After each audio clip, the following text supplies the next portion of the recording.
गिबि गिबियावनो दुलाराय बाथौ गौथुमनि जानानै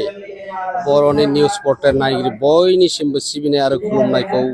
बावहरग्रोदों। दिनै दुलाराय बाथौ गौथुमनि फाउन्डार बा गायसनगिरि आफादगिरि रुंसारि रुपनाथ बसुमतारी सारनि जा बान्द्रा आसार खुंनाय हाबाफारि दिनैनि बे समाव फुंबिलि आरजजों लोगोसे बिबार बावनाय हाबाफारि आरो रुपनाथ बसुमतारी सारनि जा खाम्फा बेखेवनाय बेनि फाउन्डेसन बेखौ रायजो सभानि एमपि रोंगोरा नार्जारी बिथांनि आखाइजों दिनै गायसननाय जादों आरो दिनै बेवहाय जोङो जारिमिन सुजुनाय बिसिम्बि बेखौ बेखेवनाय हाबाफारि दङ। बिनि सायाव जोङो सावरायनो थाखाय आलासि लिंहरखानाय दङ। बेबायदि दिनै सानसेनि हाबाफारिजों दिनै बान्द्रा आसारखौ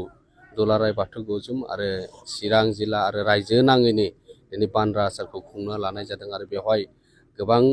बाथौ सिबियारिजों लोगोसे गुबुन गुबुन धोरोमारि आरो जोंनि समाजारि सानसुमै बिथांमोनाबो दिनैनि बेयाव राव धोरोम बासियालासे गासिबो बाहागो लादों। बे जोंनि दिनै बर' हारिनि थाखाय मोनसे खौसेथिनि नेरसोन। जोंनि गेजेराव साफा साफा मेंनो रोङै मावथिफोरा दिनै गोमालांदों आरो बेखौ फोथांनानै बिथांनि मावबोनाय जि जिउ जारिमिन बिथांखौ फोथांना लाखिनाया दिनै बयनिबो आरो बेनिखायनो दुलाराय बाथौ गौथुमा बिथांनि जि मावबोनाय दुलाराय बाथौ गौथुमजों धोरोमारि बिथिङावल' खामानि मावाखै, बिथाङा राव थुनलाइ बर'नि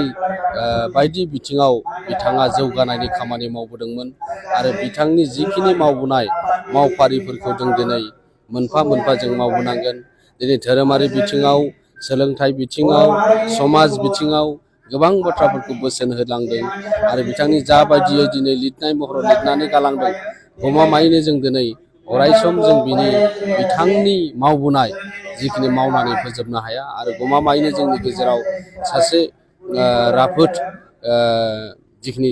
धोरोमारि बिथिङाव खामानि मावबोनाय बेयो जोंनि गेजेरनिफ्राय गैया जालांनायाव दिनै धोरोमारि बिथिं आरो समाज बिथिङावबो गोबां खहा जादों आरो खहा जादों। बिथांनि जिखिनि मावबोनाय बेखौ जों दिनै सनानि हांखोजों लिरनानै दोननांगोन आरो जिबायदि बोसोन होलांनाय जिखिनि मावबोनाय बेखौ दुलाराय बाथौ गौथुमा अरायसम मावलांगोन आरो जोङो जोंनि जिखिनि धोरोमारि बिथिङाव जेरैबायदिहाय गाव हारसिंनो नारा नाथा बै समाव 1992 16 मेआव जेरैबायदि दुलाराय बाथौ गौथुमखौ दादोंमोन, गासै बर' माहारिनि गेजेराव धोरोमारि बिथिङाव खौसेथिखौ लाबोनो थाखाय बै समनिफ्राय संग्राम खालामनानै दिनैनि समाव बाथौ धोरोमखौ नैबेसिम लाबोनो हानाया बिथांमोननि गोबां अबदान दङ आरो बर' समाजनि बर' हारिनि थाखाय दिनै बावगारनो हायै बिथांनि बोसोनफोरा दिनै जोंनि गेजेराव जोंखांबाय थागोन। बेनिखायनो दुलाराय बाथौ गौथुमा बिथांनि जा